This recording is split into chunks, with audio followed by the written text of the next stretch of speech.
Hello everyone, welcome back to our show. This time marks our first talk show of the day, which we're going to discuss about waste management. And given the fact that waste itself contributes a lot to impact of our health and also the environment if they're not properly managed. Now, harmful waste can cause long-term health problems and also must be appropriately and carefully disposed. That's right, Caroline. And in doing so, the action can start with communities in sorting their household waste. And of course, Karina, we've been talking about waste management a lot. Yes, now we ma'am. have to see the action, and of course, doing the talk, doing the walk. I mean, now the importance of waste management. We're gonna have a chat with Delterra's senior project leader, Winny Arindrani, who is here joining us live in the studio. She's all the way from Bali. So without further ado, Winny, thank you so much for being here with us. Good morning. Thank you. Good morning. Thank you for joining us. Looking good and sharp. We're going to talk about waste management, of course. We know that Indonesia is the fourth most populous country in the world. With that said, we know there's a lot of people contributing in our waste. So can you please share with us the latest update on our waste management right here in our nation? So, Indonesia, when it comes to waste generation, right, we actually produce or generate anywhere between 60 to 70 million tons of waste per year, and it keeps on increasing. The average rate of increase is 9% every year. But despite of that, most of the households or population do not have proper access to formal waste collection and waste management system. Okay. And they also mostly do not practice what we call source separation at home. Yeah, right? I see. And I think to add to that, right, the landfills right now in Indonesia are all almost at overcapacity. Yes. And also mostly not properly managed. Right. And this is very harmful for the environment. Why? Because it will produce leachate, it will contaminate groundwater, as well as producing green gas emissions. Right. And correct me if I'm wrong, you guys are based in Argentina, Brazil, and Indonesia? Correct, yes. And so with the two countries being in South America, why Indonesia? Very interesting, question. Yeah. So essentially, Delterra try to focus on tackling waste management issues in the global south, because we see that that is actually part of the hemisphere that needs it the most. Yes. And why Indonesia? Because Indonesia, unfortunately, is the second biggest polluter of plastic in the world after China. Right. So I think it only makes sense for us to also, hold our ground here. Not that we're proud of that status. No, by the yes, way. but We we're gotta proud make a that there change. is something, Right. a management to Yes. help reduce that, right? And it turns out when you were saying all these three countries, it seems there were the developing countries, right? Where do you think now that becomes the obstacle of changing the mindset of the community? Because yes, like Delterra, you have a great program, but how can you change the people's mindset or their customs to what they're usually done, and now you're trying to change it to something that's better? Has it been a challenge for you? It actually one of the most challenging Yeah. parts of doing this program, right? Yes, changing people's mindset towards waste and also changing their behavior is very, very difficult. Because before, Winnie, will be like when you have something that's a garbage, you put it in a trash can. I mean, that was the first thing. Yeah. I mean, it's still very hard for people. If you see on the roads, if you see on our ocean, there's still some litters, And right? I still see people, driving past. Oh, I don't have a trash can in my car. I'm just going to open my window and throw it out there. Right. And then now to think that they need to, kind of separate it between the wet and then, the dry one or the plastic one or the paper one. How do you change Educating that? them. You're right?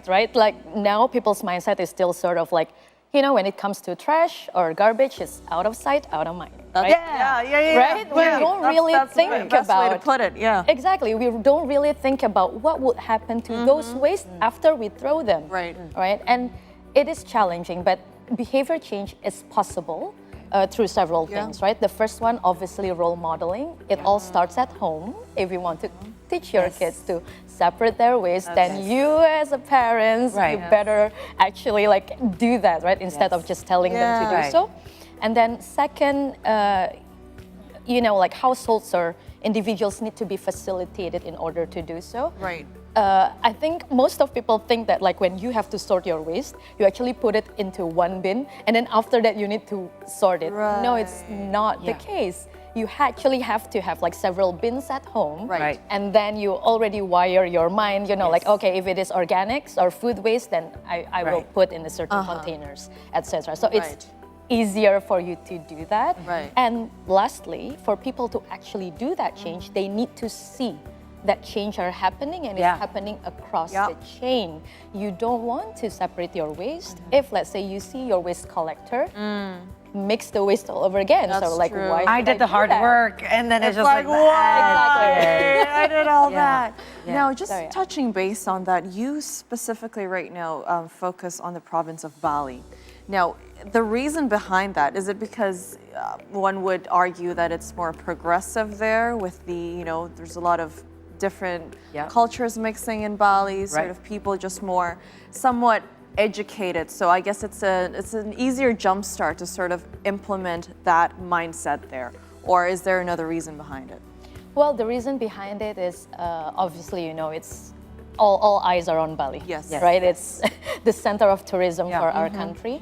And then second is the unique culture in Bali. I think they're very close-knit. So it is easier for us to essentially go to the communities because they have all of these villages and banjars. And we can actually pick the role model in each of the communities because again, role modeling works really well in this case. Yeah. So in Bali, you're doing your flagship program. It's called Rethinking Recycling. Can you tell us more about that? Sure. So in Rethinking Recycling, we essentially work together with communities, either villages or cities. But in Bali's case, we actually work with villages and head of the villages there.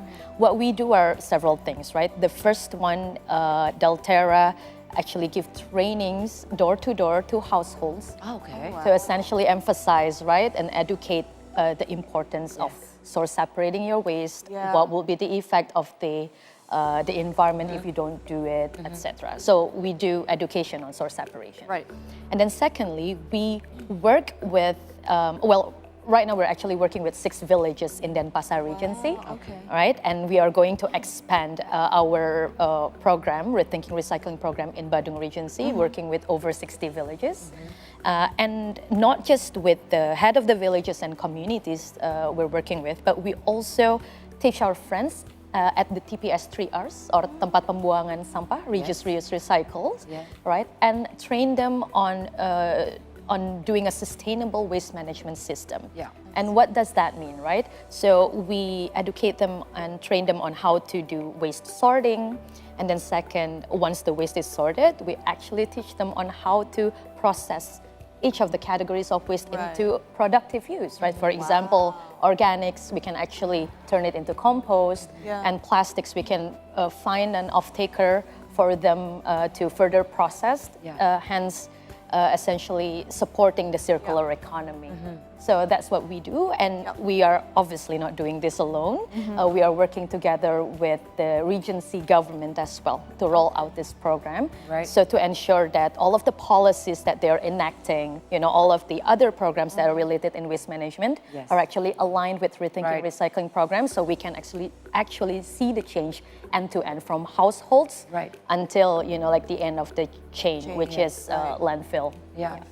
Well, and I think, you know, I mean, just sort of zooming back out, taking a step back, you started this in Bali, obviously, with the goal to implement and execute this change throughout Indonesia, right? But I think sometimes when we think of Indonesia, we think both, like you said, all eyes on Bali, and of course, the second capital city of Jakarta.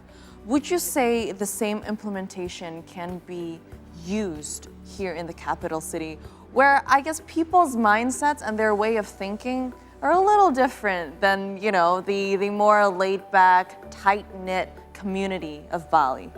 No, that's a really good question. I think overall, right, what the elements that need to be in place, such as source separation, you know, like the TPS 3Rs that are functioning, landfill that is properly managed, etc., need to be in place. I think that's the template that will work, you know, in any part of the world. But in terms of the approach, in doing those, then you absolutely needs to customize it depending on you know, like it is, the demography, the culture, Yeah. etc., then absolutely need to be tweaked Just tweaked a little bit exactly to like cater to the exactly, community, yeah, because right. urban communities, they probably will uphold, you know, like sense of like practicality when they do Yes. things, you know, on daily basis. So I Right. think that's something that probably needs to be emphasized when we actually go to a bigger, more urban cities. Right. So, is there any cities, especially in coming this year? It's still a new year, 2023.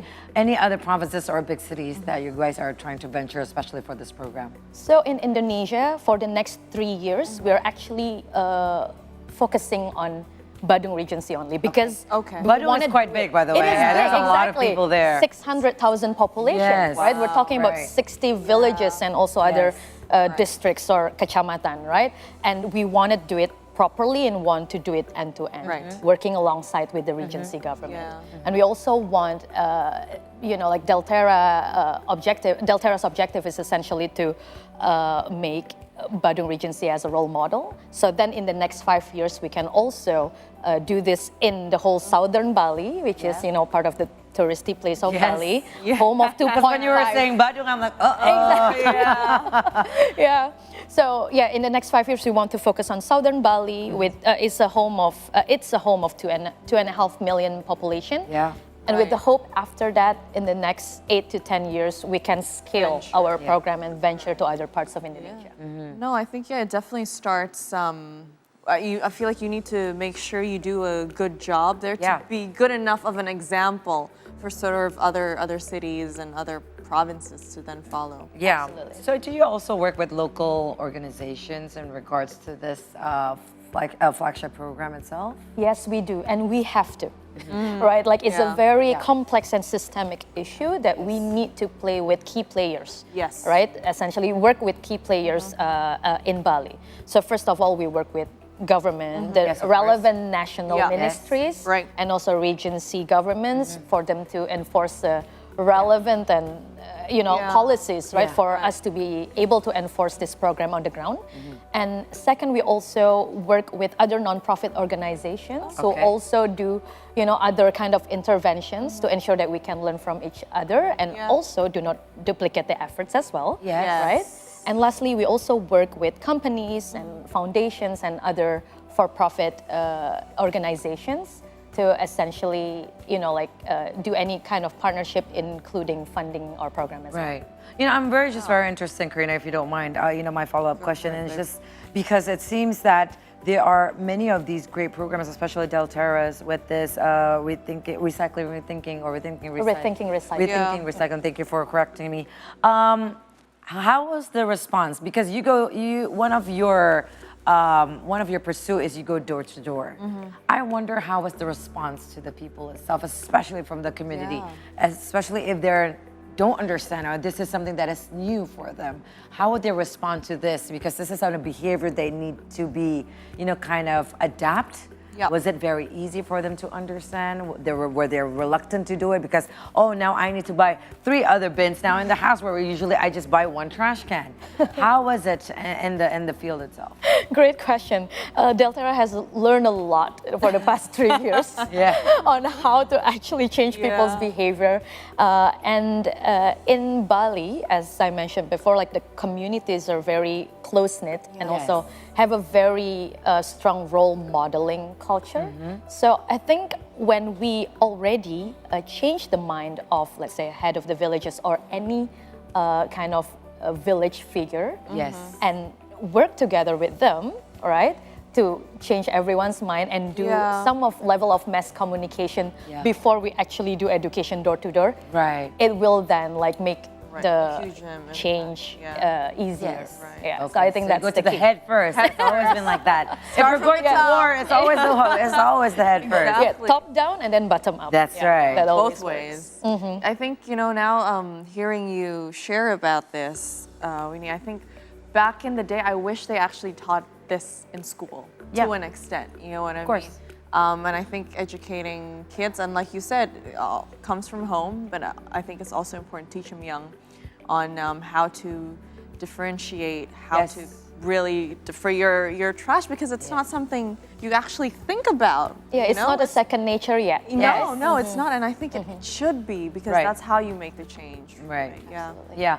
So at the end, we need, before we summon up our talk show, what would be the end goal, the end game, if you want to say, Yes. for Delterra, especially in this program? Yes, in 2025, we have a very ambitious goal to impact 10 million people in the world, right? In the 3 countries that we are in right now. Yes. And I think we're well underway. We're on track. In Indonesia, as I mentioned before, our mission is to go to southern Bali, and it's the home of 2.5 million people, right? While in Brazil, we're just starting right now, and you know, like the traction is good.